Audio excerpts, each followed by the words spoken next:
Broadcasting live from the center of the universe. It's Business School Without the BS. Featuring optometrist turned entrepreneur, Dr. Robert Zellner, with USSBA Entrepreneur of the Year, Clay Clark. It is the Thrivetime show. Let your boo begin. Where we drop knowledge bombs for you in Portland.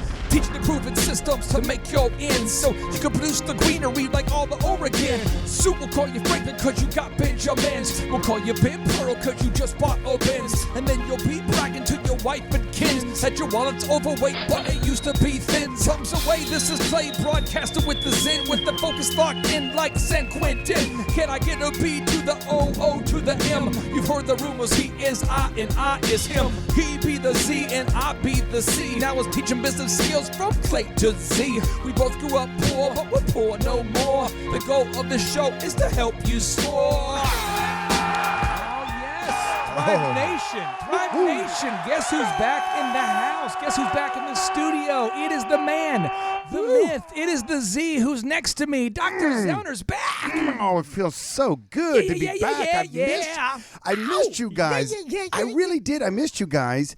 And next time I go traveling, I need to do a little call-in section or something. You I need do, to call in, yeah. just give you an update what my day's doing, so you can be really jelly about it. You know, I mean, No, you could do that. Yeah, I'm stuck down here on the beach in St. Bart's. And sand's everywhere. Hey, let's do. I've got it set up now. I got the new phone system set up, the new Clarity voice system. Yeah. Why don't you do that? You just call in whenever you're out of town. Yeah, let's do that. You just why call not? in, and then we'll just do the show. Why wouldn't we? Well, because we're selfish. We obviously do not care about the listeners. You're out there on the beach having fun, enjoying your time freedom. Yes. But we need to be more selfless, and we need to share that beach view on an audio-only platform. Absolutely. Yeah, That's what we're going to do. I'll describe it in detail, and you'll be like, it's just It's like so we're majestic. there. Sand. The sand and the I see refrigerators. shining. I see refrigerators next to And the the water's bus. so wet. I see Clay, you're in Manford. Oh, Clay, am I? You're Nice. in All right. Keystone Lake. I see a brown lake with floaties. Appears to be all right. So we're talking today about waging war on the phrase "I did my best." Over delivery, and you will eventually be overpaid. Over deliver, and you will eventually be overpaid. Now, this is something that this entire show today has a potential to come across as very judgmental, very negative. That doesn't sound like you at all. Very intense. Are you coming out? You're coming in hot. Are you coming in hot? Because I've recently discovered that this is something. This is why I can have a conversation with you, Z, and with you, Chup, and with you, Paul, and I can have it with a frictionless conversation for the foreseeable future. And this is where Scott, he shadowed me today. I think he saw that. But like for Elephant in the Room, we have very clear numbers, okay, for what's expected from each manager and then the people underneath them and all the people. And when they hit the numbers, everything works. There's great people. There's a great profit. There's a great product. And you're happy? Yeah. But in order to hit those numbers every week, at least once, I would say, and this is for my companies, at least once a week, I have to freak out at least once about something. You know, and it could be taking out the trash or calling leads. Now, the businesses are scalable and there's all time freedom and all that. But what happens is that there's certain people, and I'm going to call them giraffes. Now, if you're a giraffe out there, let me describe you. This is how I would describe Dr. Zellner. You see the clouds. You see the sky, you eat foliage, you have a bigger vision. You can see into the future. You can see what life could become. You can see the mountains. You can see the landscape. You're right. I am low carb diet right now, so I'd be doing a lot of foliage. You can see into the future. You can see. You're a vision guy. Wow. If you're a turtle, you see insects, you see bugs, you see giraffe poop, you see the things that you see, and both are true from your perspective. But in order to be successful, you have to leave behind your turtle perspective. And so I'm going to list off some of the things that turtles focus on, and I'd like for Z to help cure one of the listeners and Paul Hood to help cure one of the listeners. Okay, here we go. So here we go. And Chuck, I'd like you to list some of these things that turtles focus on. Turtles tend to focus on how they feel 90% of the day. So instead of saying, I did get something done or I didn't, they would tell you how they feel. Or how about how you're making them feel? Or they would focus on the tone of your voice when you follow up. They focus on feelings as opposed to results. Talk to me about why the giraffes focus on results, see, and the turtles focus on feelings. Well, I think that's a mistake a lot of people do in business is that they're going around worried about how everybody else is feeling because that's how they think. That's how they process things, Right. And so instead of making the hard decisions for your business, instead of, putting everything that filter of what's best for the business, I know I may step on a toe. I know I may upset somebody, but you know what? That doesn't matter. What matters is taking the business and moving it a step down the road. And so I think a lot of people that can separate themselves from their own person and say, listen, here's the hat I'm wearing. And the hat I'm wearing is the CEO, the boss, the whatever you want to call yourself, okay, the owner of the business. And I'm going to make the tough decisions come heck or high water. And if you don't like it, if it doesn't make you feel right, if it doesn't make you feel a certain way, tough cookies. I just don't feel good about this decision. Tough cookies. Soak them in milk is a little bit more. Tough cookies, I don't want to hold the team accountable because they might feel like they're upset. My tone. And you know what? And ultimately, if a person can't shake out of that, I mean, it's the old thing that we used to tell all of our employees. Oh. Leave your personal stuff at the door. At the door. At the door. Leave it at the door. In other words, if you can't separate yourself from your entirety of who you are, in other words, I know your kid's sick and then, whatever. I know your plumbing issue at your house is worrying you. I know that your Facebook friend wrote something horrible about you or whatever it is. Whatever it is, but the idea and the ability to separate yourself, Clay, is so important. Maybe you and I should take a collection of all the horrible things people have said about us via email or Facebook, and we could make that into a book.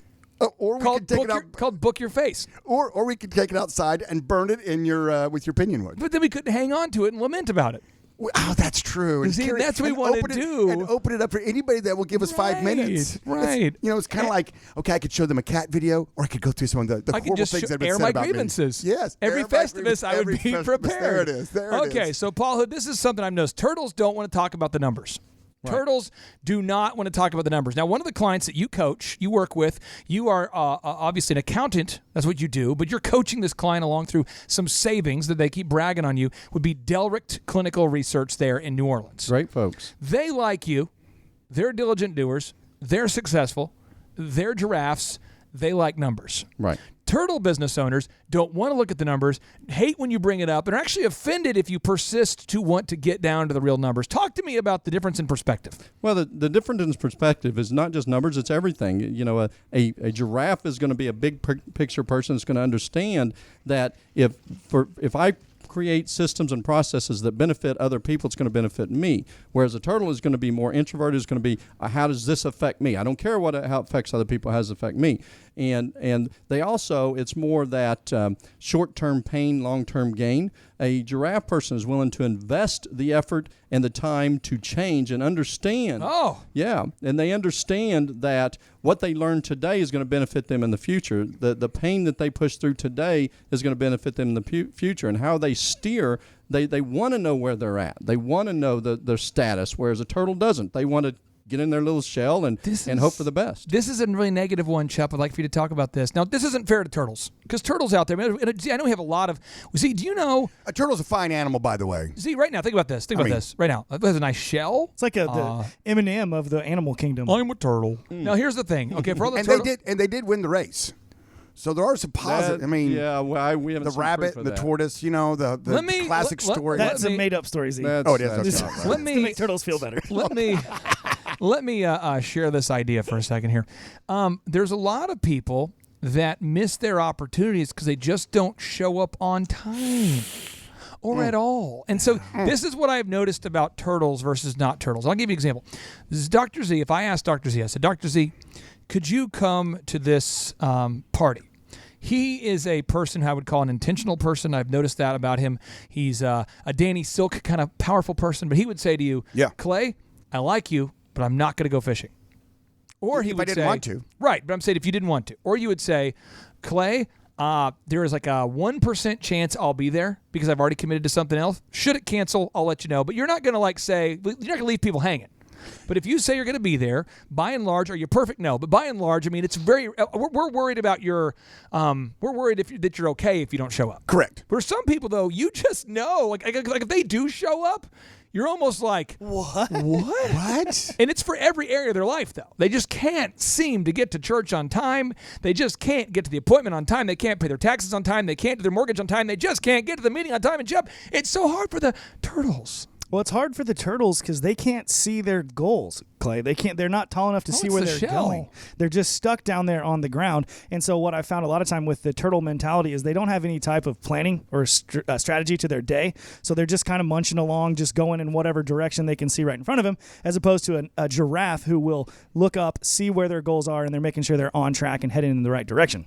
On time. Final turtle trait I want to bring up here as we talk about this, waging this war on this I did my best and learning how to over-deliver. Final trait I see. Turtles are stuck with old dirt on them. They always go back to an old conversation, an old misunderstanding, something that happened 4 months ago, 5 months ago, 6 months ago, 5 years ago. They just can't get the old dirt off. Well, they have a couple things that are attracted to them, that are on them. One is sometimes a poverty mentality, and then also a victim mentality. And when you have those on you in the turtle mode, you have that victim mentality. You always want to bring out those grievances. We were laughing about it a little bit ago, making a book about it, right? Right. But it's what they do, and the problem is they can't get over it. And it's a real big concept. And if you're listening out there, if you've got ears to listen to this, it's a big concept that if you have any unforgiveness, if you've got any of that in your heart, it doesn't affect the person you've got a grievance against. Let it flow. It only affects you. Let it flow. It just only affects you. And so get over it, forgive them, and move on. I know you were wronged. I know it was a bad situation, but get over it already. How many times were you? How many times have you been wronged, Zohan? Oh, I couldn't count. This year. I couldn't count. This year. I couldn't count. And you know what? This month. I don't even want to think about it. I don't want to remember. Today. No, but I think a lot of people, though, want to just get down to that conversation. The people around you want to talk about how you've been wronged. People like gossip. Right. It's awesome. Gossip is awesome. It's so really awesome. Oh, my God. Don't tell anyone. Here's Oklahoma gossip. Let me give you the Oklahoma gossip. Boop, boop, boop, boop, boop. Hey, is this Paul? Yes, it's Paul. Paul, I was praying about Dr. Z. Did you hear about... That's Oklahoma gossip. That's Oklahoma gossip. Now let me go to Boston gossip. Here we go. Boop, boop, boop, boop, boop. Hey, is this freaking Paul? This is. Hey, freaking Paul, I got some wicked awesome dirt on Dr. Z. Let me tell you about it. See? Yeah. And then that's what... Right? Is that not... Absolutely. That's well done. And that's exactly what it is. Minnesotan dirt. Boop, boop, boop, boop, boop. Oh, is this Paul? Yes, sure is. Paul, don't you know, I was up north and I heard a little something about my man Dr. Z. Over a hot dish with Bjorn. We was in the igloo and Leaf told me, and then it's like, but that's what they do. That's the move. Elephant in the room. We have cameras up in the stores to maintain quality control at the front desk, And it is so funny. If it ever slows down, Proverbs says that idleness is the devil's workshop. Immediately they're like, oh my gosh. Who's playing this playlist? Yeah. Christmas music all month. Oh my gosh. And they go right into the gossip thing. And that, Z, let me tell you what. If you want to put your time to better use than gossiping, one thing you could do is you could clean your bathroom with your tongue. You could do that. That's more useful. And if you catch someone gossiping, you probably should have them do that. Yeah, it'd be a way to deal with it quickly now. Or Chup, if you had some time freedom, you could call the folks at Classic Janitorial, and they're going to clean your bathrooms for you, but without using your tongue as a mechanism with which to clean said bathroom. These guys have been the cleaning company of choice for DuPont, for Google, Chup. Yeah, New Star. Chup, tell us about it. Dr. Z. Oh. Total Winning Concepts. Thrivetime Show. Come on. Okay, most companies out there are going to charge you extra to clean those high traffic flooring areas. Yeah. Not these guys. No, they don't. Typically about $1,000 extra on top of your bill. They're going to include it for free for your first-time customers. So get a hold of these guys at theclassicclean.com. Theclassicclean.com. 918-671-2046. 918-671-2046. Say it again. Theclassicclean.com. Say it again. 918-671-2046. Theclassicclean.com. Bit of math. 3, 2, 1, boom! You are now entering the dojo of Mojo and the Thrivetime Show. Thrivetime Show on the microphone. What is this? Top of the iTunes charts in the category of business. Drilling down on business topics like we are a dentist. Providing you with mentorship like you are an apprentice. And we go so fast that you might get motion sickness. Grab a pen and pad to the lab. Let's get in this. It's time to bear some fruit like some Florida oranges. 3, 2, 1. Here come the business ninjas. Sonic boom. Z, you could think for hours and hours and hours about what rhymes with oranges. You could say, what rhymes with an orange, And you could think about it for hours, and it would require a certain amount of time freedom to sit and ponder what rhymes with oranges. Oranges. Yeah. And it turns out if you change it to oranges, Now you got a lot to work with there. Yeah, it opens up. It just really opens up the playbook. Ninjas, syringes. I mean, you can do a little shuttle pass. You can do a little slant. There's a lot of moves there. Yeah, you could do a down and out. And we're all about creating time freedom so that you can enjoy what you want to do. And for me, it's coming up with rhyme schemes that I find to be exciting. You're really taking the intros to a new level. They're getting better. You realize you're going into a new level. There's a guy I'm working with right now. I can't mention his name yet, but he is a pop music guy, and he's very, very successful. And I really do believe he will be singing our hooks soon for our intros. And I think this would be a great way for him, because now we're in the top 5 of iTunes. It makes sense for him to get his name out there to all the listeners out there. So it's a great thing for him, a great thing for us. But we're talking today about the difference between I did my best. We're waging a war on the concept of I did my best, but we didn't get it done. But first, before we get into what you need to do to get it done, I want to really dwell on the fruits of getting things done. Speaking of oranges. The fruits. So, Paul Hood, when you started Hood CPAs, how old were you? I was 23. Did people hand you wads of cash, or how did you get started? I had to work and fight and pillage and sleep in my car for every penny I could scrape together. It seems like you had to do a lot of work. Now, Z, when you started your business, Dr. Robert Zellner Associates, 26 years ago, did people just hand you wads of cash, or were you working 7 days a week? I wish they did. How would it not have been so much nicer? I would have had to work 7 days a week for a couple of years. Thrive Nation, tip number 1, by virtue of being born, I was given millions of dollars. Find someone with a lot of excess cash willing to give it to you. No, I worked 7 days a week and hustle. So you worked hard. Yes, sir. You've worked hard. Chup, Absolutely. you've managed your own construction company, right? True. You've done that. So Yep. we've all everyone on this show, we've gone through that rise and grind mentality to get where we are and where we're going.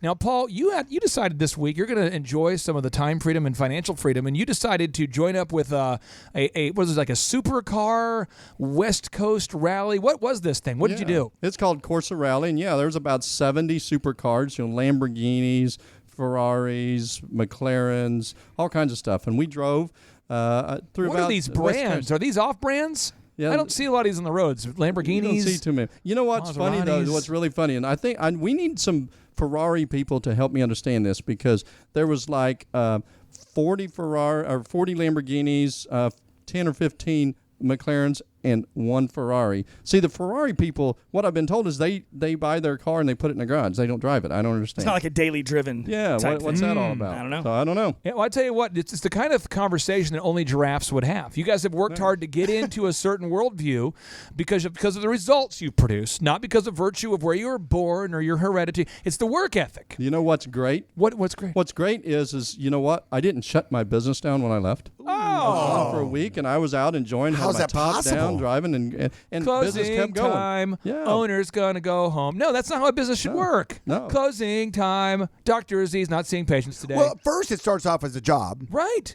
And then you morph it from a job into a business. Come on now. And then whenever you get your systems in place and you get everything really rock and rolling good, then you can go do car rallies. Yes. Right. As a kid, I used to love that show. Where it was that the race? What was the one where they raced and they went raced across country. Yeah. Was that kind of like? Could you guys do that? I mean, that'd have been kind of fun to do that. Well, Smoking a Bandit? Yeah. I mean, were you guys kind of racing against each other on those roads? I mean, you could tell us. I'm not a federal agent with the Highway Patrol. You or have to anything tell like him that. if you are. Oh, I do. Yeah. Yeah. Yeah.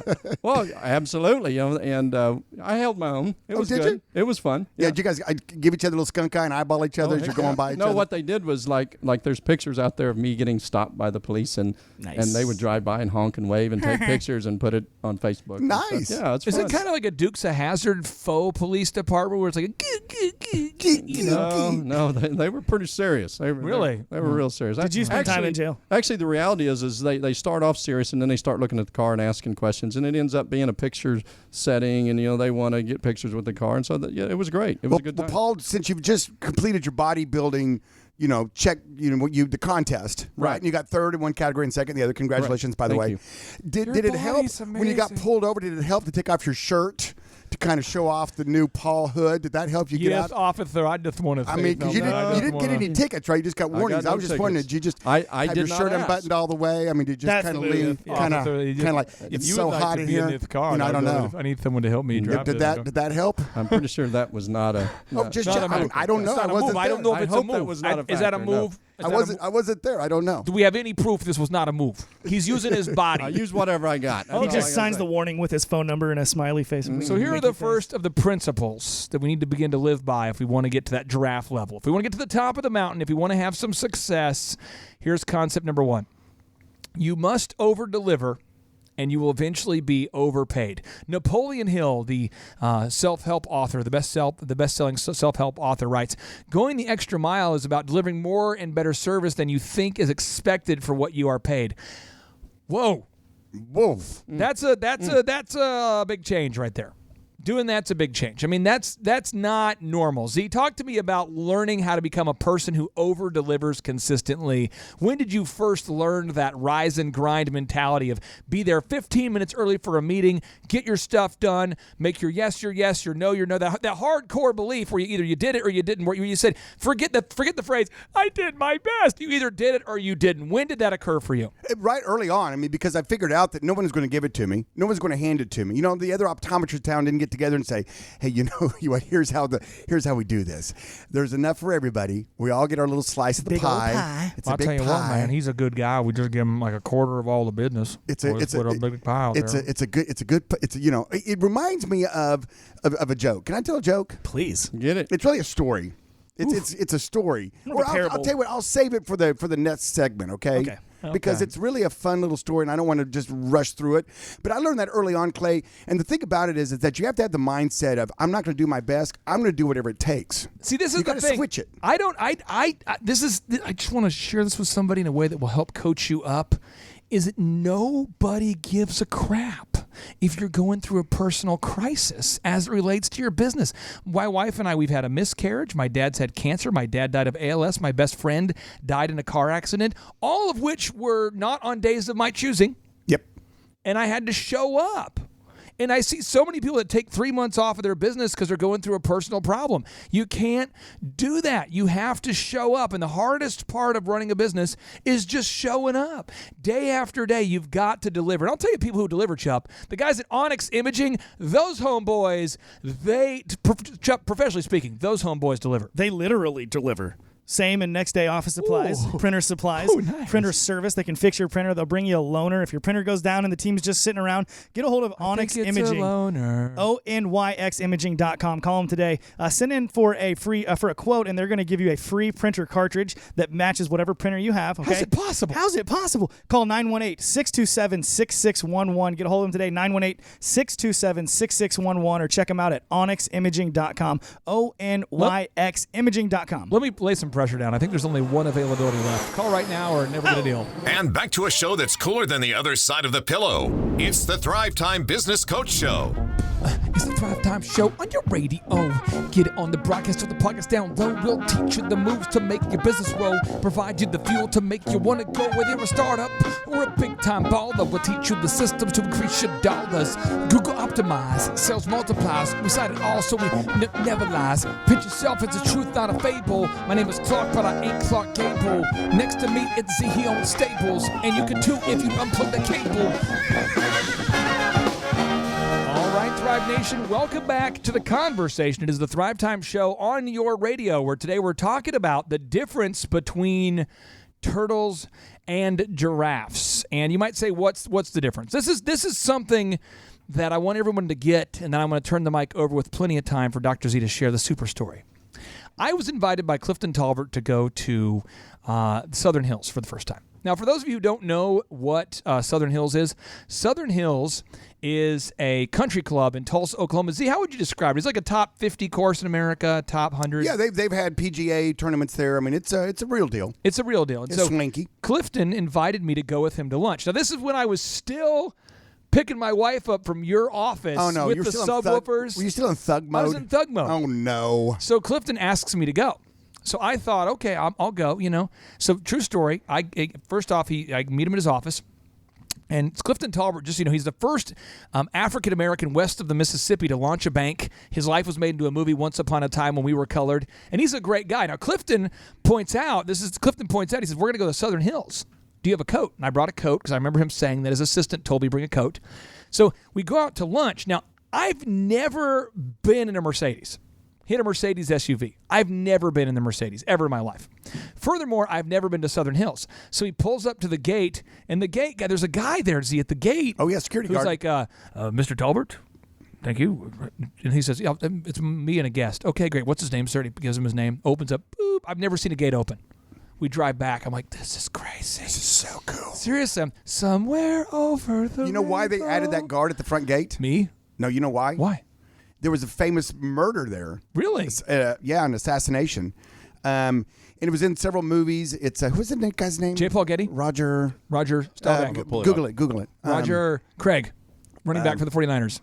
No, and they just did a what was the name of the show that Buck Rogers. No, the guy from Pirates of the Caribbean was on it. Johnny Depp. Johnny Depp was the bad guy and had him kind of looking old. Whitey Bulger. Yeah, Whitey Bulger. Oh, there we go. It was like Black Christmas. What was the name of the movie? Black Mass. Black Mass. Wow. Well, he's the guy that supposedly came into Tulsa and whacked him there at Southern Hills. Whacked him. And so then they put that security guard there. So it wasn't because of you. It was Roger Wheeler. Roger Wheeler. Oh, nice. Yeah, famous. So there we go. So we're on the map now. I'm weaving up I'm riding with Clifton up in his SUV. Never been in an SUV Mercedes. Never been to Southern Hills. I get there, and a guy opens the door for me. And he says, "Sir, do you mind if I take your coat?" And I'm thinking, why the freak do you want to take my coat? The guy seriously was a little bit like pissed. I mean, he was like, "Can I take your coat?" He probably said, "Sam, may I take your coat?" Did you take a swing at him? No, but I mean, I was like a little bit, the way he said it, I guess I was like, why does he, because he insisted. He's like, no, sure, I insist. And I'm like, okay, fine. So I take the coat, I go to the bathroom, and there's a dude there who keeps offering me like grooming supplies. I'm like, what is this guy, a spotter? What does he do? I don't know. Is he like my bathroom consultant here? Is he like, make sure you aim here, buddy? I mean, I don't know what he's doing. He's standing next to me in the bathroom. He's an encourager. You can do it. You can do it. I don't have a prostate problem or anything. I'm just like, why is he here? Then he like offers me soap and towel and mint, and he puts his hand up for a tip, and I'm like, crap. No wonder you guys have to be rich. You're tipping the guy in the bathroom, you know? Yeah, you had a good tip for him. You're like, don't eat yellow snow. That's all I got. I'm out of here. So I sit down for the meal, and there's all these forks. There's like forks over here, forks over there. And then Clifton's like, use the forks on the outside, work your way into the middle. I'm going, okay. Okay. And there was like a buffet going on or something, and I don't know. I'm used to like Luby's, where the goal is to get as much down as possible. You don't want the buffet to win. No, you want to beat the buffet. No, yeah, you got to beat the man. And Clifton points out something like, he's like, they actually aren't running out of food on the planet Earth. And I remember like, what? And he's like, you don't have to eat it all. And I'm like, huh? He's like, see, you don't have to eat it all. And I said, well, it blew my mind hanging around an eagle. And so what I'm trying to do is give the Thrivers the look into the mindset of an eagle, of a giraffe, of somebody that looks up as somebody who's been to the top of the mountain. And not just, I'm not trying to give you a bus station worldview of humanity. We're trying to teach you things that you can do to get to the top and a little glimpse of what it looks like when you get there. And so, see, you had a fun story you wanted to share. Then I want to give you enough time and space and breadth to share this incredible story. You can one-up me. I had a story, but your joke will be better. Your jokes always hit. Well, it's a farmyard joke. You know me, I love my farmyard jokes, you know. So we're gonna go back to the farm, and every morning there was 3 pastures, and the 3 bulls that ran each pasture would meet down at the little point where they all kind of converged. And they said, I've heard a rumor that the farmer's getting a new bull. Ooh, nice. Yeah. And there's like, well, they all get indignant. They're all like, well, I'm not going to share any of my cows with him. I mean, the biggest of the bulls says, I got like 300. I'm not going to give him any of my cows. And the middle-sized bull says, well, I've only got about 200. I mean, he's not getting any of mine. And the smallest bull says, well, I've only got about 100 cows, and he's not getting any of mine either. About that time, here comes the farmer pulls up a trailer, and it's just shaking, just shaking. And he walks in the back, and there's a catch pin right there where the 3 bulls are kind of close by. They're looking, And he kicks open the back gate and out roars this huge bull, just kicking and snorting and looking around and throwing a fit. And the 3 bulls go, well, he didn't look like such a bad guy. I think the bigger bull says, I think I'm gonna rethink this. I think I'll share some of my cows with him. The middle bull says, you know what? He does look like a really cool dude. I think I'm going to share some of mine with him. And they look at the little guy, and he's snorting and throwing his head and paw on the ground. They're like, dude, what are you doing? He's going to kill you. He goes, I just want to make sure he knows I'm a bull. The point of the story is I have no idea why that story popped into my mind. I'm thinking about over-delivering. No, it doesn't matter why. I think about over-delivering right there. Absolutely. Yeah. And the purpose of working hard. And That was just a little break. That was just a little afternoon break for you. You're welcome. No, hey, you're welcome. Hey, I think that ties in great, Dr. Z. I mean, people with turtles, and I think the really thing that distinguishes turtles and giraffes, or the little bull and the big bull, is fear. People are they're too afraid to do what they need to do. That little bull, he may have been afraid, but he knew it. He knew what he had to do. He wasn't exactly. messing around. There you go. Paul completely redeemed my story. Thank you, Paul. Oh, there it is. There you he go. brought it back with a moral. CPA of the very world 1990s sitcom of you to bring it in with a good moral there. Now next we're going to talk about the power of the mastermind, and I want to get Marshall Morris's take on this, because you might be listening right now to this next notable quotable, and you might be thinking, well, that's not helpful at all. But take the quote, listen to the quote, see if you can apply it. You are the average of the 5 people you most associate with. You might be thinking to yourself, I'm associating with a bunch of idiots right now. How am I ever going to be able to associate with good people? And that's where I want to start when we come back from the break. Maybe you're associating with people that are perpetually dysfunctional, and they are shaping what you deem to be normal. Maybe you're associating with people that don't file their taxes on time. Paul Hood with Hood CPAs, before somebody comes in to see you about their accounting and setting up their savings and setting up their tax preparation, honestly, no exaggeration, what percentage of business owners have their finances together previous to meeting with you? Less than 2%, if that. And how long have you been doing this? I've been doing this for, since I was 23. I'm 50, so 27 years. And where do they typically get it wrong the most?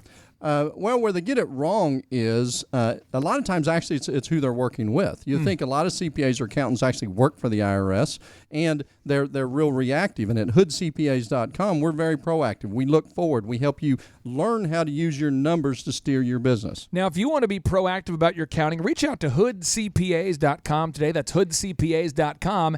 And he's going to give you 1 hour of his teammates' time, as well as 1 copy of Warren Buffett's only authorized biography, a book by the name of Snowball. Stay tuned.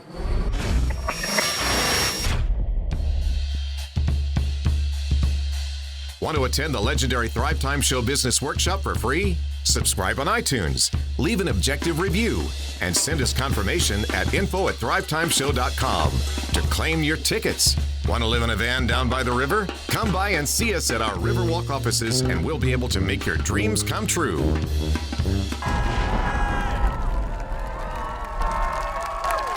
All right, Thrive Nation, welcome back to the conversation. My name is Clay Clark. I'm the former USSBA Entrepreneur of the Year, and I am honored to introduce our next guest. This is Marshall Morris, the co-author of the Amazon best-selling book, Start Here. He's a guy that's been in my life for 9 years.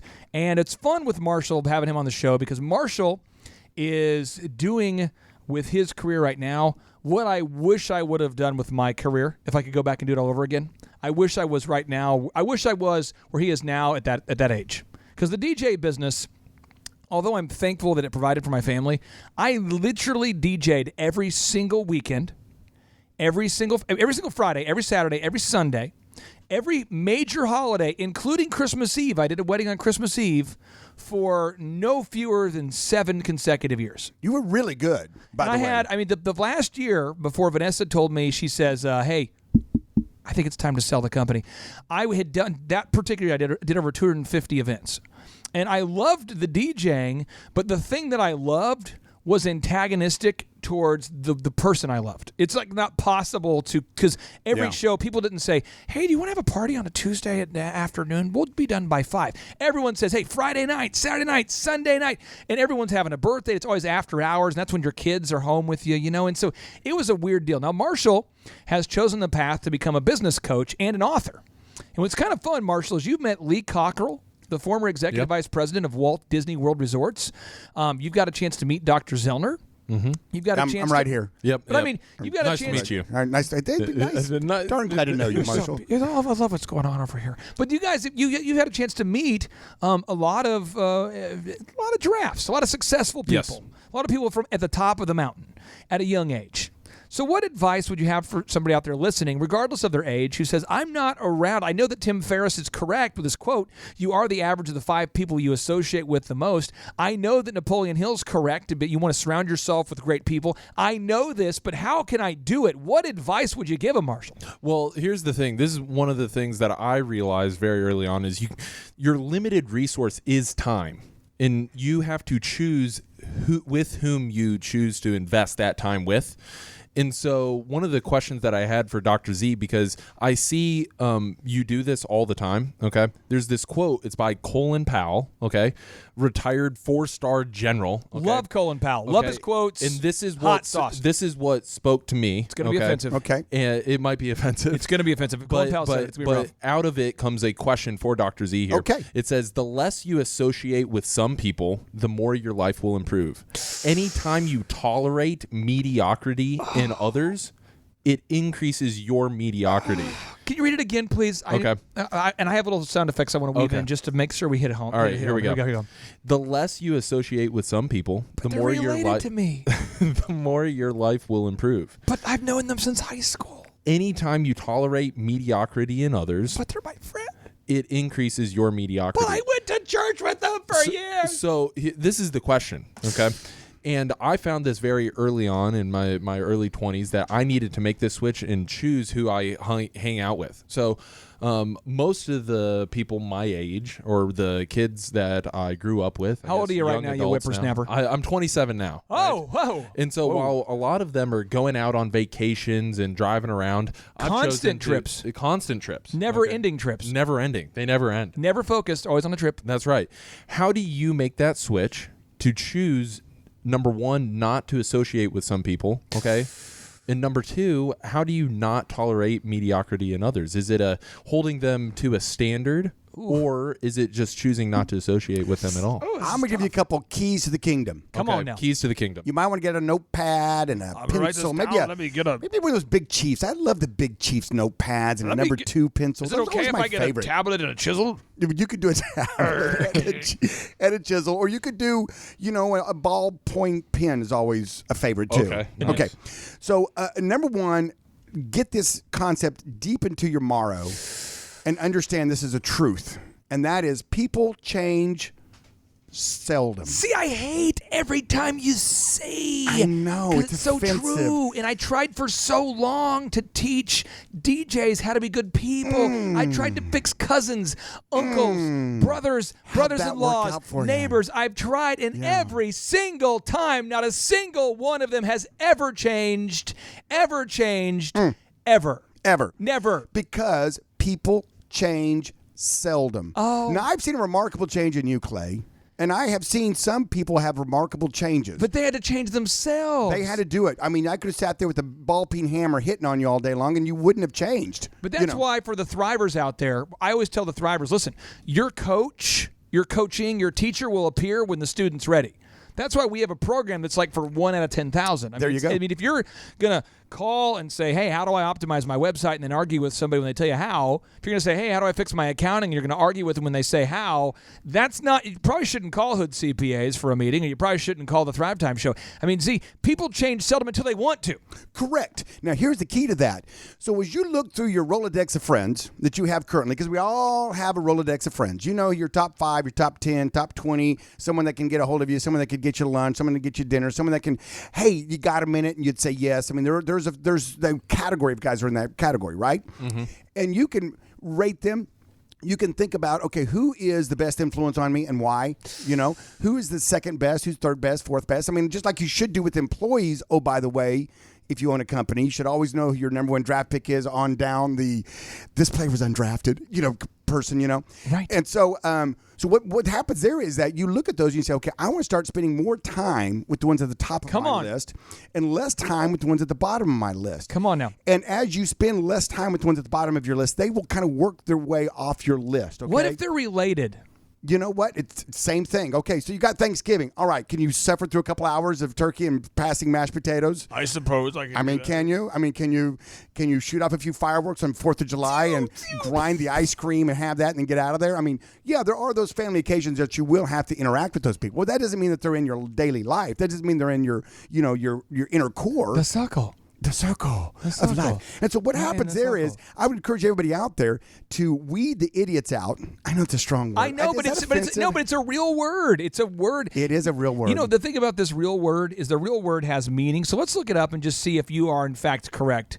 This says a stupid person. Yes. Or a moron, an imbecile, a simpleton, an ignoramus. This is how I would define it. It's somebody who's upset with the way that life works and refuses to change. This is what I would consider an idiot. It's somebody who's just irate. Paul, I know you've never had this, but you grew up without money. Right. So you grew up in a family where there wasn't any precedent for somebody having success, I don't think, right? None.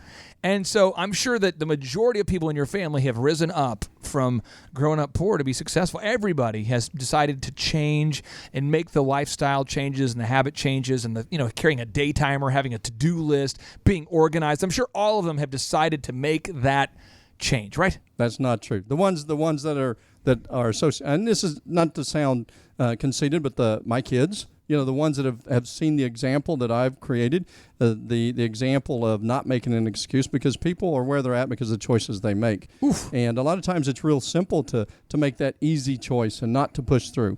And they're all on both sides of my family. They just think I'm lucky or I'm a drug dealer or something. I'm not sure what they think, but they are all, both sides, still making excuses as to why they can't do what I do or what. But I have zero doubt that I can take anybody with desire and show them how to be a millionaire. All they got to do is go to hoodcpas.com, hoodcpas.com. Let's sit down, let's talk. And I'll prove you wrong if you think you can't be. So you absolutely believe you can help anybody out there. But Marshall, there's somebody out there who's going, okay. Marshall, how did you get to Thrive? You're 27. How did this happen? What did you do? Well, there are a couple things. One, you recruited me for about 7 years. Okay. Now that is so offensive. That's one of the things. And true. But then I also identified very specifically where I wanted to go with my goals and what position, what environment would allow me to achieve those goals. So it started, number one, with identifying what my goals and what my dreams are, with the different milestones that I wanted to hit. And then number two is surrounding myself with those people that could help me get there.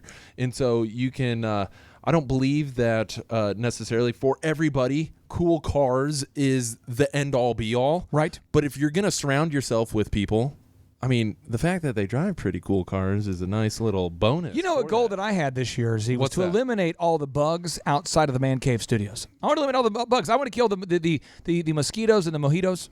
I wanted to kill the insects that were, just sucking away my joy. I wanted to kill the bees that were on my knees, the snakes by the lakes. See, I wanted to remove all the insects. And so I reached out to our good friends at Platinum Pest and Lawn. Marshall, what's their website? What's their phone number? Their website is platinum-pestcontrol.com, platinum-pestcontrol.com, and their website or their phone number is 918-376-0857, 918-376-0857. One more time. I love that number. 918-376-0857. Stay tuned.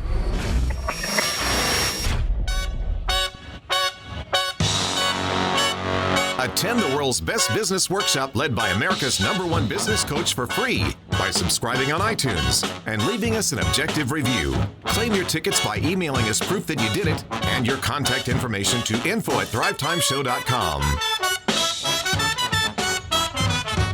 All right, Thrive Nation, welcome back to the conversation. It is the Thrivetime Show on your radio. Now, Z, we're talking today about the difference between giraffes and turtles. We'll recap that just a little bit because someone may just be tuning in. They've been at lunch. They're driving back to the office. Well, maybe on tomorrow's show they'll talk about the difference between cats and dogs. Maybe. This is a great show. I love it. Here's what I'm getting at. This is what I'm getting at. Whenever I travel, I was out at St. Pete Beach, Florida. There with my wife, we traveled. I always get up. I'm the first person up at the beach every time. See, have you ever done that before? Have you ever tried that move? Which one? Were you the first one at the beach? I've thought about it. Well, let me just walk you into. In theory, it sounds fun. I don't think I've ever been the first one at the beach. Well, I've been the last one to be on the beach at night. I know you have been. Well, here's the deal. I got up at the beach. I do my normal meta time. I did it at St. Pete Beach, so I got up at 4, but I'm on the beach at 4 o'clock. Okay. And when I'm on the beach at 4, there's nobody else there except for one man. And someone beat you to And I want to get this guy's permission before I tell the whole story. But long story short, he's a very successful entrepreneur. And so I'm reading a book. He's doing his stuff, and neither one of us interrupt each other. But when we're wrapping up, everybody else, about 8 o'clock in the morning, 7:30, everybody comes out there. But it's like you have the whole beach to yourself, but it's still light at 5 o'clock, 6 o'clock, 7. It's pretty cool. And so he says, "What do you do?" And I'm thinking to myself, I know what this guy does. He owns a business of some kind, because I know that people either who stay up late and plan their day or get up early and plan their day are entrepreneurs. It's just not normal for people to actually be proactive about planning their day. And I watch him going through and this guy's in his probably late 50s, and we start talking. He's from Manhattan. He has a very successful business. He came over here, first-generation immigrant from Ireland. And we had this great conversation about what we're doing. And he was planning out his family's day, and I was planning out my family's day. Like, very specific stuff. I'm like, I want the kids to be able to do the jet ski thing. I want the kids to... But we were, like, very specific about the kids will do the jet ski. My kids will do the coloring books. Boom, boom, boom. This guy's a grandpa, and he's doing it for his grandkids. He's very, very specific about the agenda.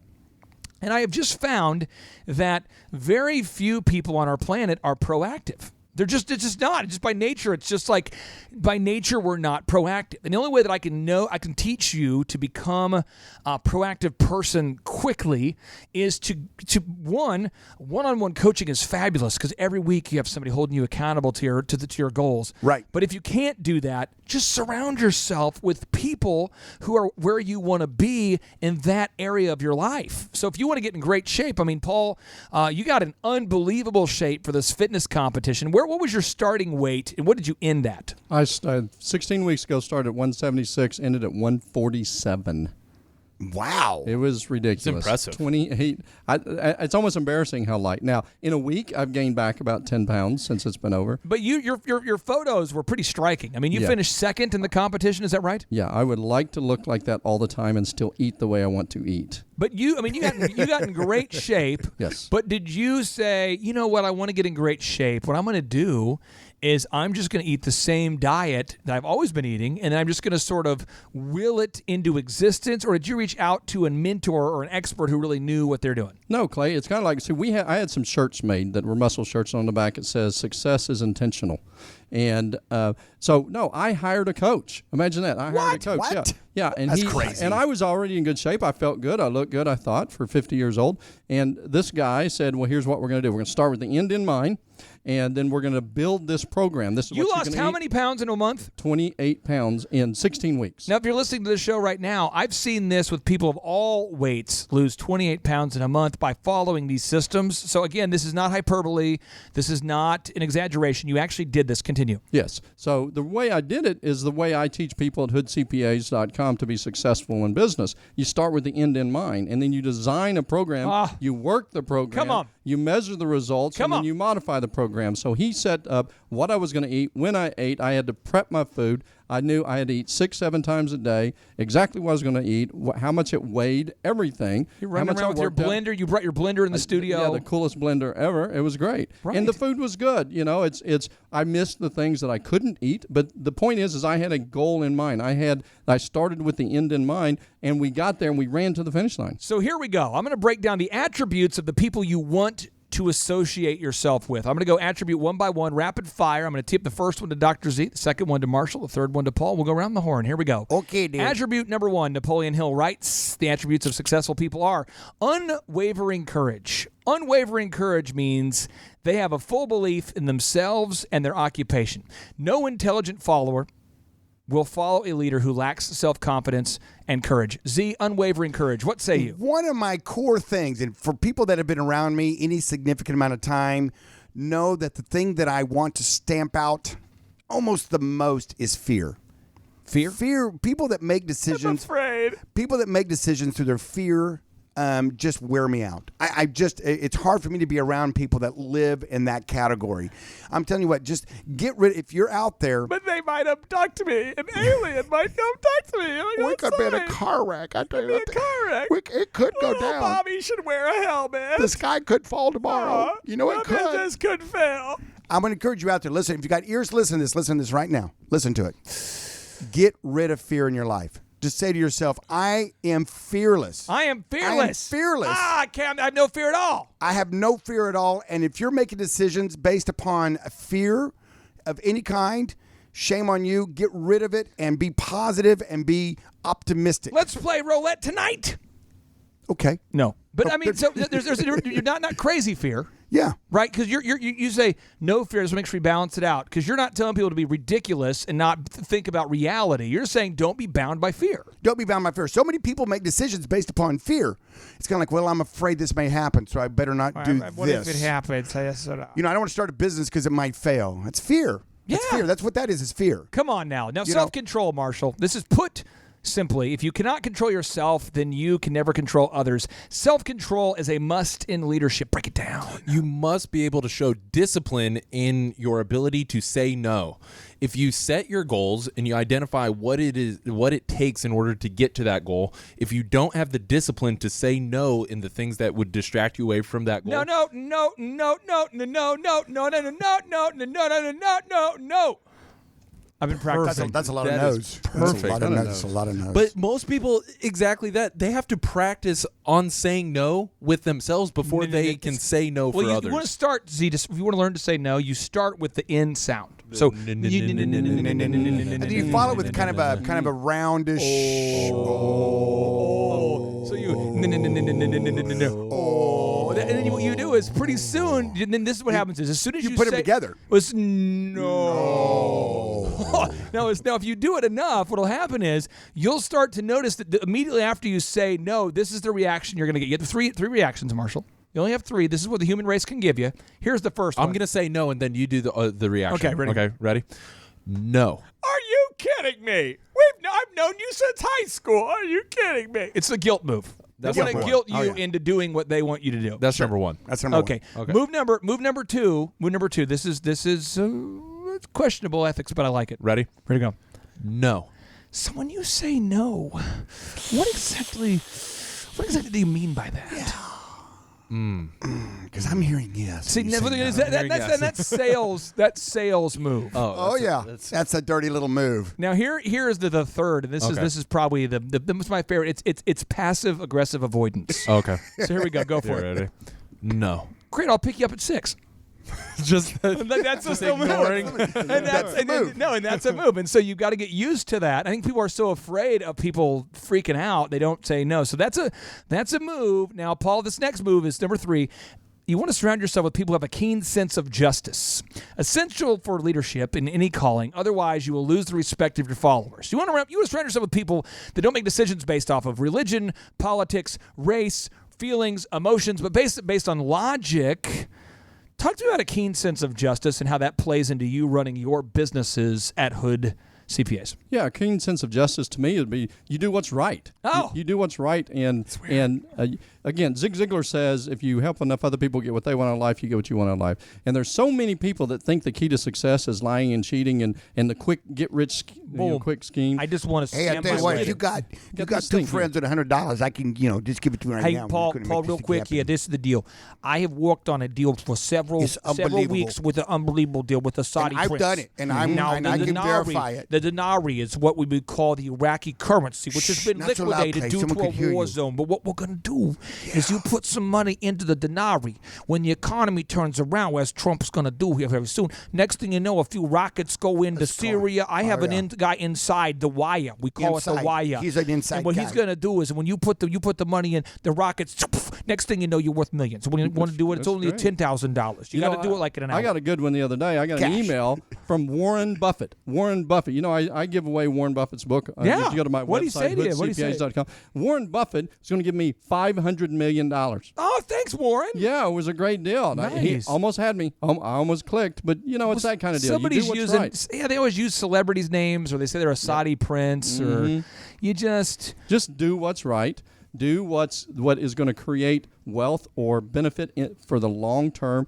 Quit trying the little short-term stuff. Yeah, that Nigerian prince though that I'm helping, that's a legit thing. That is. That's legit. Well, you got to call us right Just now. He's a send another $100,000 and you got it. He's a vanity gracious king. He's a vanity gracious man. I gotta grease the wheels. I gotta get all the paperwork done. That costs money. You gotta give. And then they gotta transfer over the $30 million. I mean, it's a thing. See, the money is locked inside what we recorded in a holding area. And he need to free up the money. He gives you $100 million. Clay, it's not about the money. I need to help this estranged Nigerian prince. I mean, come on. Let us assume that you are wrong and I am right. You give me all your money, I give you more money back. Oh, that sounds like a good deal. Some people do. If it sounds too good to be true, it is. Yeah. Customs keep so many people from being wealthy. All that money's just held up in customs that's been sent by all these side princes. That's the deal. Freaking customs. See, number 4, batting cleanup, definiteness of decision. If you do not make strong decisions after you've gathered the facts, you are unsure. People do not follow people who are unsure, Z. People want strong leadership. Come on. And even if you make a decision and it was wrong, you at least made the decision. And then, I'm going to repeat that again. So many people say, listen, I'm not going to make a decision until everything's perfect, until everything's right. But this is what you do. know for sure. You gather all the facts. Well, yes. And then you make a decision. That's what you do. What I'm saying is that sometimes, folks, you may say to yourself, well, I'm afraid, here again, fear. I'm afraid to make the wrong decision, so therefore I'm just going to sit on it and not make a decision. Aim. Fire. Aim. Oh, no, aim some more. Wait. Reload. Check the bullet. Check the bullet. Deconstruct the gun. Aim. Get a manual. Aim. Reconstruct the gun back. Right. Get a YouTube video on how to aim. Clean the bullet again. Take another class. Aim. Meanwhile, the criminal's left with all your crap. Yeah, there you go. The thing about it is people like strong leadership, and strong leadership is about not making from the hip, but it's about making decisions whenever it's time to make the decision. And the time to make the decision is when you get all the facts gathered. Then you got to fire. You've got to do it. You've got to go. You just got to go with it. Do it. Just do it. Do it till you're satisfied. Just do it and do it. Do it till you're satisfied. Just do it and do it. Do it till you're satisfied. Okay. Thank you. We'd like to just express our thoughts and feelings about trashing as many songs as we can on the radio show and the podcast throughout the years. Thank you very much. Z, speaking of Dr. Sibley and shameless segues, if you're out there looking for a chiropractor and you're not currently using your brother Chuck, we would invite you to check out our good friend Dr. Sibley. He's a great guy. He's a great sponsor. He's a great guy. Wayne Gretzky has actually used Dr. Sibley to adjust his spine. The NHL Hall of Fame great athlete, Sibley Chiropractic. You can give him a call today at 918-749-5741, 918-749-5749. Allergies, arm pain, backaches. He can help you out. Dr. Sibley. That's Dr. John Sibley.com. One more time. I'm trying to write it down. Give me a second. It's Dr. John Sibley.com. One more time. drjohnsibley.com. Stay tuned. You are now entering the dojo of Mojo and the Thrivetime Show. Can I kick it? Yes, you can. Can I kick it? Yes, you can. Can I kick it? Yes, you can. Can I kick it? Yes, you can. This is Clay Clark on the mic again. Myopic focused tunnel vision. I'm focused on the mission to teach you the skills and give you the plans. Broadcasting from my lands to the left, to the Portlands. I'm here to tell you can do it, yes you can. And now my friend, you got 2 fans. Hit me the Z, comma, ands. I'll be the C, yes, ands. Now let's kick it like Batman, bam! And get a little nuts like pecans. Yes. Thrive Nation, my name is Clay Clark, and today we're talking about what separates giraffes from the turtles. The little guys. The little guys. The little guys. They got little legs. Little turtle. I want to share the personality traits that someone chooses to improve upon to become successful. And as we're going through these final traits, what I'm going to do is we're going to read the trait, and I am going to rip on myself when I know that has been a thing of a problem area for me over the years. All right? So this next one is definiteness of plans. You must plan your work and work your plan. Otherwise, you're moving by guesswork and you will eventually fail.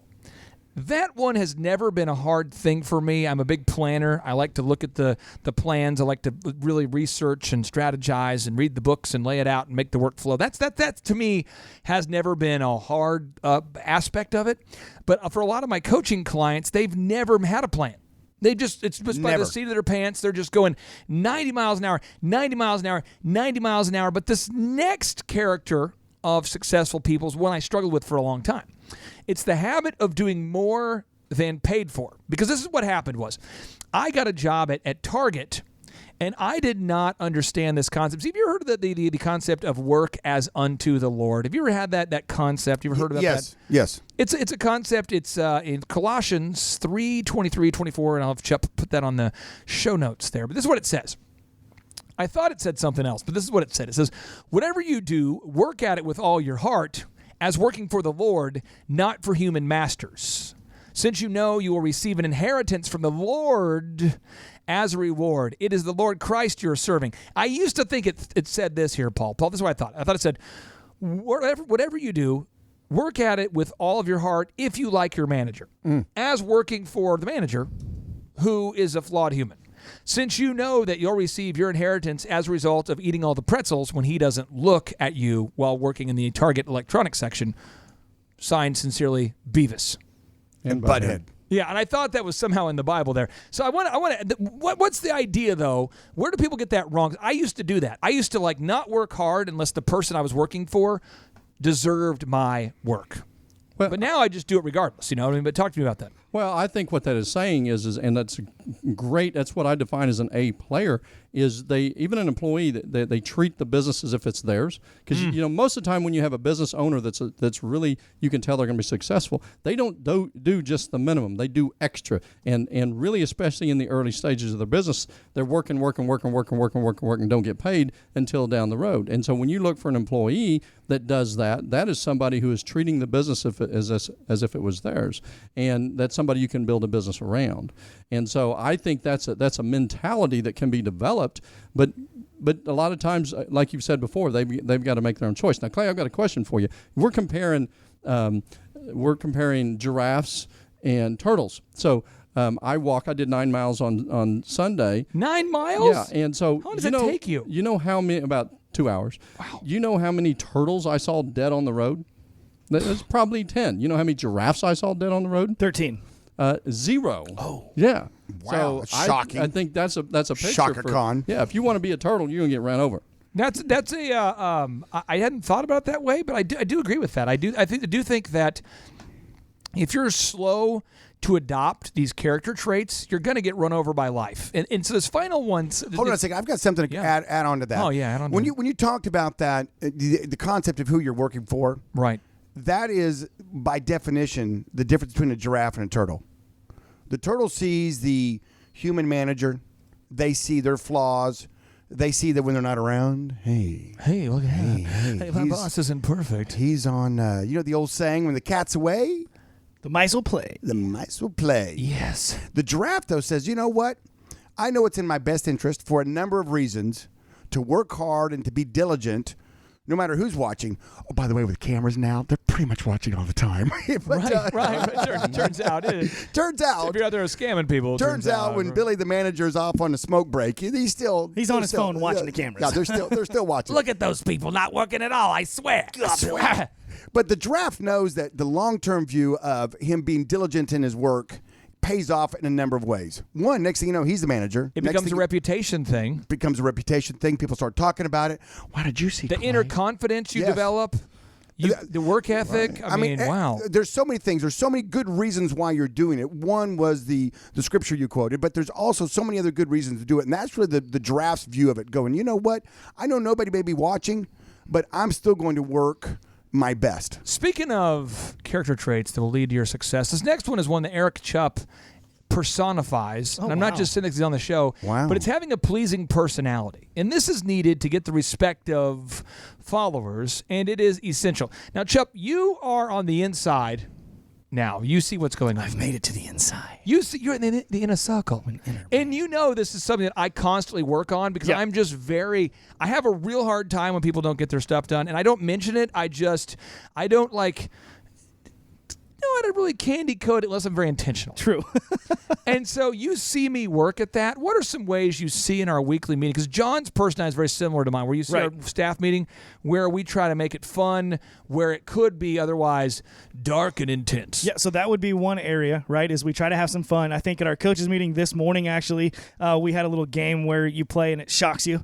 6 a.m. in the morning and somebody got shocked pretty heavily, so that was fun. But one of the main things I would see is that you are very intentional these days about taking a pause before you answer or talk to somebody if you need to. And not only that, not being scared to say, hey, let's talk about the next item on the list and come back to that, instead of feeling the need to just get whatever's on your mind off of your mind, when in the past that probably would have come off not so sugar-coated. Right. And it's just, I will just say, I want to be candid, and but at the same time, you have to be likable. It's such a weird... It's benevolent dictatorship, right? Yeah, it's just weird because it's like you tell somebody on your team they're late, and there's a way to say, hey, you're late today. I need you to stop being late. I have a question. Are you trying to ruin my life? Is that what you're up to? Is that part of your game here? It feels and I'll kind of joke with them, and they'll go, no, I'm okay. And I'm like, hey, what do I need to say to you to get you to want to be on time? What am I doing wrong? What am I doing wrong? Do we need to watch MacGyver all night together? Do we need to get together at the office and watch MacGyver reruns? Because I swear I'll watch them with you if you don't. They're like, no, it's cool. But you can be funny about it, or you can just be blunt and really irritate people. And I think you got to make sure you're intentional about offering that great service as well as that great personality that comes with it. And Chuck, I think of a great contracting company in Tulsa. I think of Will I Am Contracting. Will I Am Contracting. Williams Contracting. I think it's just William. Did you say Williams? Williams. What's his? It's William. Tell us about Williams Contracting. His website is will-con.com. Will-con.com. Get a hold of these guys if you're needing to build a new building, add on to an existing building, whatever you need in construction. Commercial buildings. Oh, these guys got your back. Okay, their goal is to exceed the owner's expectations from start to finish. Call them today at 918-682-5511. 918-682-5511, or check them out at will-con.com. Williams Contracting. No, it's like William Wallace. See, it's William. Attend the world's best business workshop led by America's #1 business coach for free by subscribing on iTunes and leaving us an objective review. Claim your tickets by emailing us proof that you did it and your contact information to info@thrivetimeshow.com.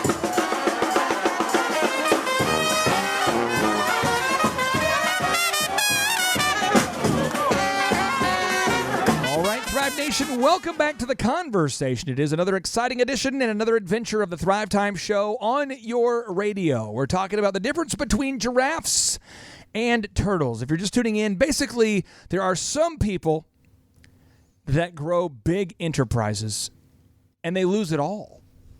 And then they do it again. They grow it big. Oh, yeah. There are some people that grow a business, they sell the business, then they start another one, they grow it, and they just have this Midas touch, people say.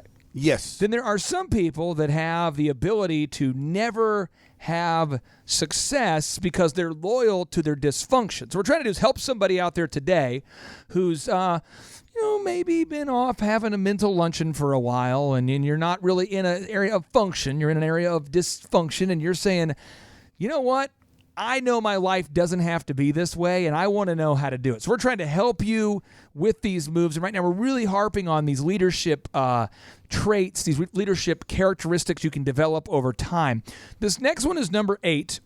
This is a weakness for me, and I have watched Dr. Z. I say a weakness. I want to be clear. I would give myself a C on this area of my life, and I would give Dr. Z an A on this. And what makes me say that? I've seen Dr. Z in areas where he could have definitely done the right thing in terms of the math and said, you know what? I have no feelings of pity or sorrow for you. You've gotten to where you are because of what you've done. We move on. But I've seen Dr. Z, when possible, always take the high road. I've seen Dr. Z always take the road of not judging a man while he's down. I've seen Dr. Z always look for the bright side, even in ridiculously horrible situations. I've seen Dr. Z, heard of Dr. Z being really, really screwed and really not lamenting on. I've seen Dr. Z where somebody, allegedly said something about him, and so he said, let's call this person up right now. Let's go.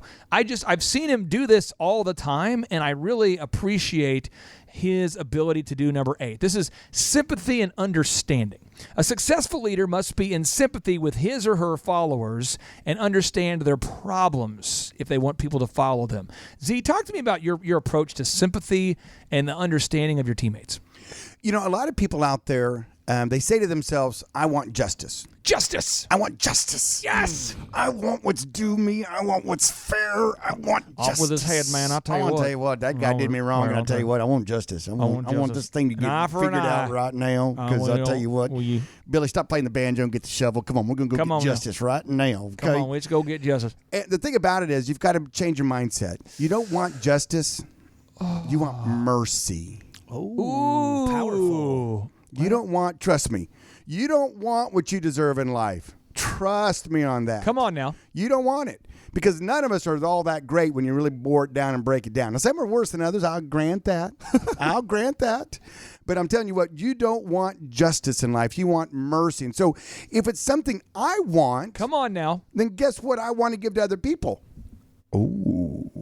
I want what I want. So what's the balance? So I want to give them mercy. So you have an employee that's chronically late, okay, and even stealing some crap at your optometry clinic. Yeah, I mean, at some point you got to say, okay, what's the filter we run it through, Clay? Well, one, you'd say, why are you stealing crap? You could be stealing glasses or something of value. Yeah, that's a weird thing to steal. That's one thing you could say. That's so fertilization. Weird. I got a garden out home, and there's a shortage. Yeah, fertilizer's expensive. The thing about it is, at some point, you're going to do what's best for the business. So you have mercy. That doesn't mean what I would. For instance, I find people that steal money from me. Yeah. Instead of calling the police, having them arrested, which I could do. Right. I give them mercy and I say, you know what? Hey, if you can pay me back, great. If you can't, but you're not working here any longer. Right. Right. I'm gonna end. When you find yourself in a hole, you stop digging first. Right. Right. Number one.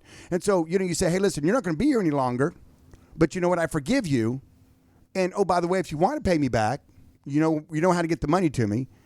And I'm not going to call the police and do a police report and have you thrown in jail, which I could. Could do it. Could do it. That's justice. It's justice. That is justice. It's America. That's America. They stole from me. By God. Well, I'll tell you what. I got it on camera. I've got it on camera. They're cold. It's smooth cold. It's a shut. And follow them around all weekend. I'll get in my truck and chase them down. You will never hear the end of it. How are you going to look in orange the rest of your life? Huh? How are you going to look in orange now? Yeah. You should have thought about that. You could spend all night every night chasing around people. You could.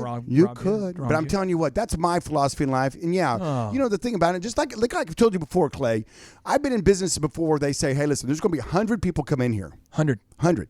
And one is going to try to screw you. Get to us. So we got to change the rules. No. So we're going to treat them all. In order for that one not to get to us, we got to treat them all like criminals. Yeah. We got to put the place on lockdown. Lock them down. Armed security guards walking with them the entire time. Perimeter guard dogs, sniff dogs, that can sniff out frames. I smell Ray-Bans in their pocket. Shooting off rounds for no reason. And the problem is about 30% of those people will feel like, that's just dirty. That just felt like they didn't trust me. And ma'am, I don't normally do this. Well, my dog here, he's going to be sniffing you from head to toe to make sure you're a good fit for this. Now, he only sniffs out Ray-Bans and Oakleys because them's expensive ones, okay? So everything else you'll be fine. Here. Before your eye exam, we're going to have to do a strip search. You sold some of them generic ones. Just something, that's okay. As I've been traveling a little bit more here the last couple of weeks, I've noticed that I can get an extensive back of the hand, upper thigh massage if I wear baggy shorts. That's why you do that. When I travel, every time the TSA You're gives welcome. me that. Oh, you mean when you travel? Okay, I got you. You're welcome. Yeah, the last time I told the guy he's very thorough, and he did not smile at all. Yeah, and the thing about it, I love the line is, do you want to do this in private? I'm like, oh, no. No. I want everyone to see the glory of this. Come on. No. All right, now Don't you cheat me, TSA. Move number 9, mastery of detail. All great leaders know every single detail of their position to the most minute detail. They master whatever is expected of them. They master, again, what's expected of them. They don't master everything that matters about everything in the world. You don't sit there and memorize all the insurances you take and every kind of glasses you take and you don't do that. You just master the details you need to know. Correct. In fact, I had a patient once ask me if I took a certain kind of insurance. I said, no, and if I ever have to figure that out, I'm going to fire my insurance person. Here's who you need to ask, and they'll know, okay? So I'm just saying it's kind of like, worry about the stuff you need to worry about. Learn the stuff you need to learn, and then, the other stuff, you have your people take care of that, right? Now, there's two final attributes I want to cover here because we get back from the break. I want Scott, a member of the Thrive community who's actually attended a workshop, and his daughter now works with us and at the Thrivetime show. I'd like for him to be able to ask Dr. Z any questions that he has or ask myself any questions that he has. He's been shadowing me throughout the day, and there's no questions that are out of bounds. So this is move number 10 and 11. You want to have the willingness to assume full responsibility. If you're a leader, a successful leader must be willing to be responsible for the mistakes and shortcomings of your followers. The buck stops with you. You just got to say, it's my fault. it's my deal. The final one is cooperation. This is essential. As well as cooperating with others, a successful leader must also induce his or her followers to cooperate. Leadership calls for power, and power is only available through the help of others, which requires cooperation. Now, Chubb, we have a great sponsor out there we love to cooperate with, and that's RC Auto Specialists. Chubb, tell us about these beautiful guys. These guys, they've got 80 combined years of experience working on Ford motor vehicles. So if you've got a Power Stroke Ford diesel out there that's acting up, or any type of Ford, suspension problems, heat and air issues, any of this stuff, get a hold of them, 918-872-8115. Again, 918-872-8115, or check them out at rcautospecialists.com, rcautospecialists.com. I highly recommend you check these guys out. Roy is a client. He's a friend. He's a great guy and a great show sponsor. Check out rcautospecialists.com today.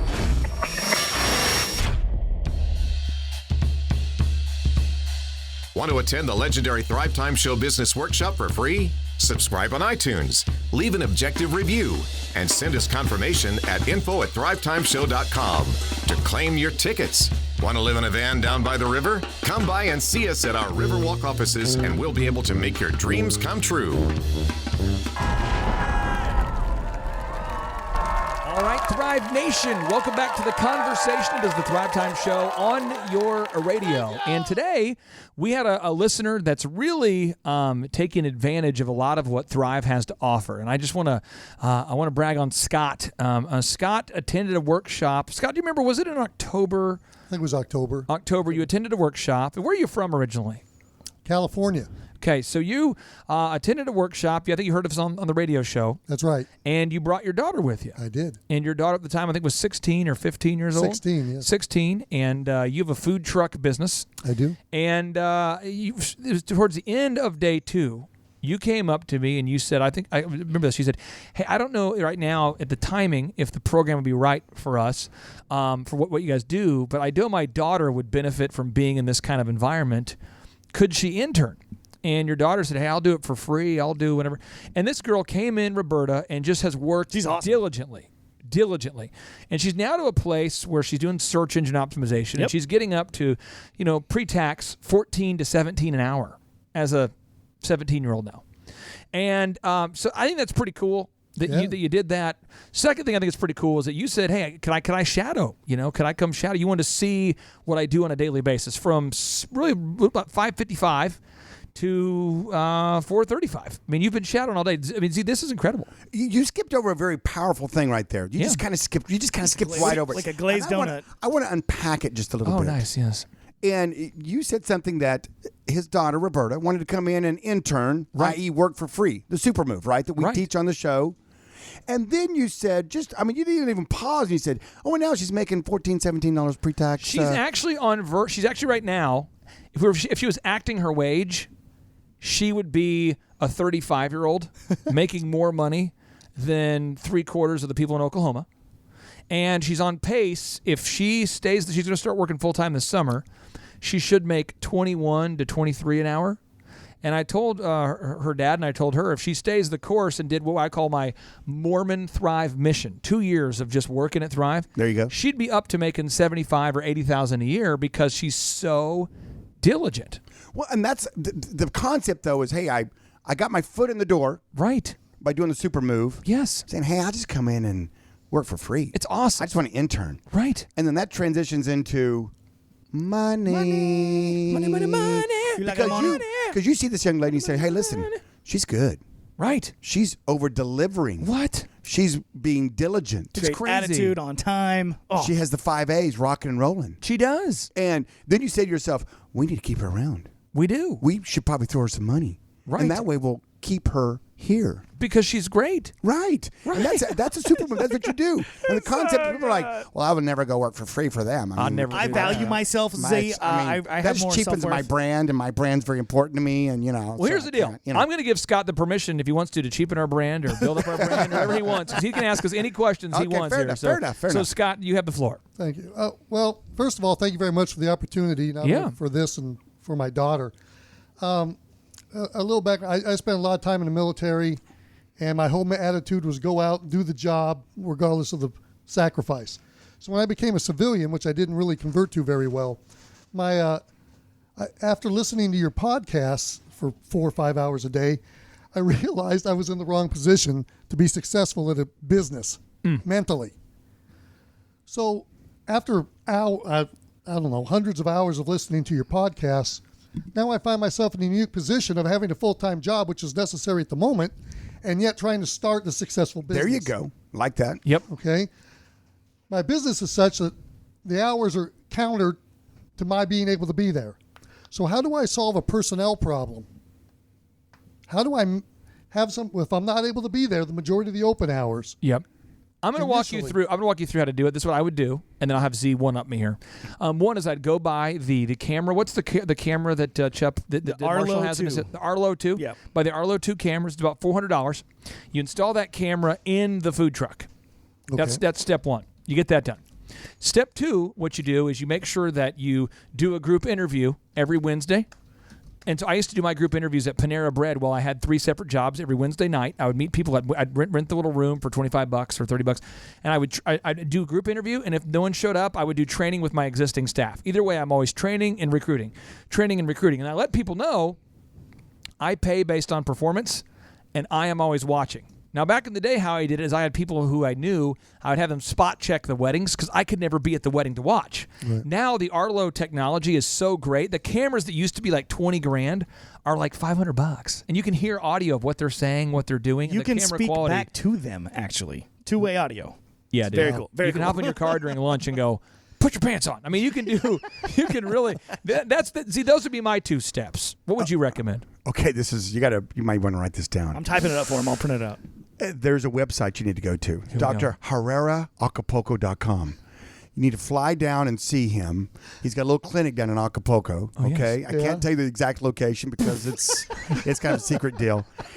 And you need to give him about 6 weeks of your time, and he will clone you. Oh wow! Yeah, it's kind of a cool thing. I think his slogan is "Don't be alone, get a clone." Make sure you take a lot of pesos because he doesn't take U.S. currency, which is weird, or euros. I found out.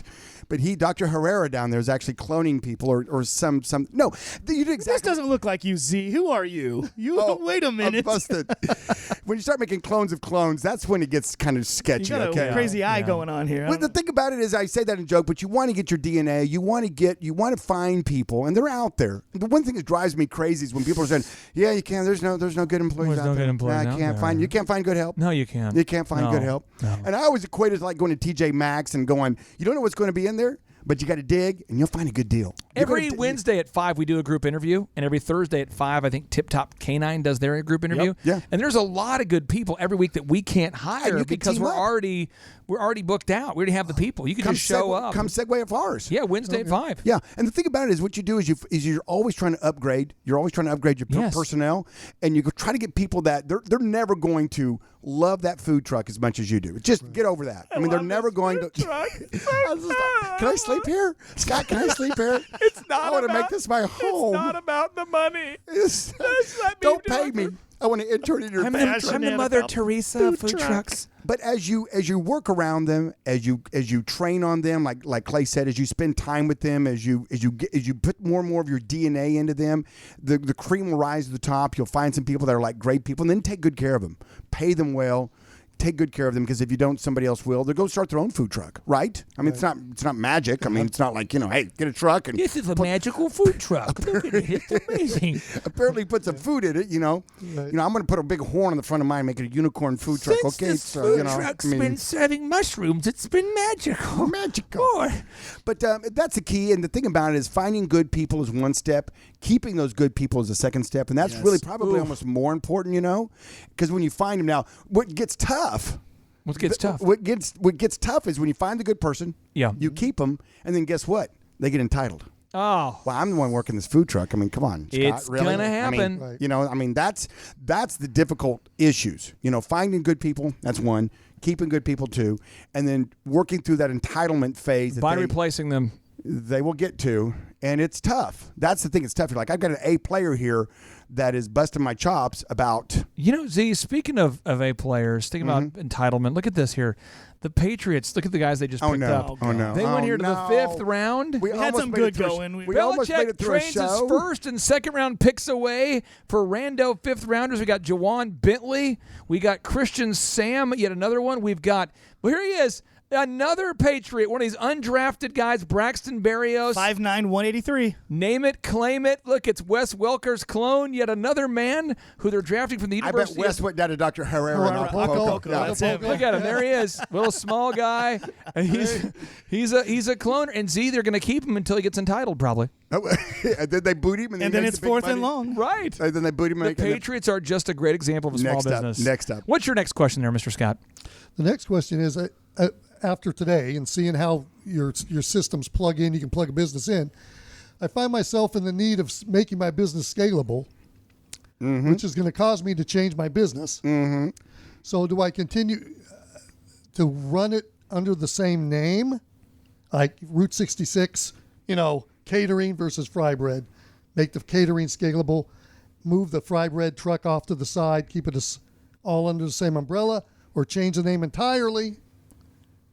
Here's what we're going to do. We're going to answer the rest of this question on the podcast version of the show. Go to thrivetimeshow.com, click on the podcast button, and you will hear the rest of the show. Now, at thrivetimeshow.com, we have 4 ways to serve you. Obviously, we have the podcast where you can hear the rest of this episode. We've got the one-on-one in-person. We have the one-on-one business coaching. We got 2. The in-person workshops. 3. And we have thousands upon thousands of unbelievable smoking hot video trainings with world-class mentors. You can learn how to start and grow a successful company at thrivetimeshow.com. Say it with me now. thrivetimeshow.com. Now, without any further ado, 3, 2, 1, boom!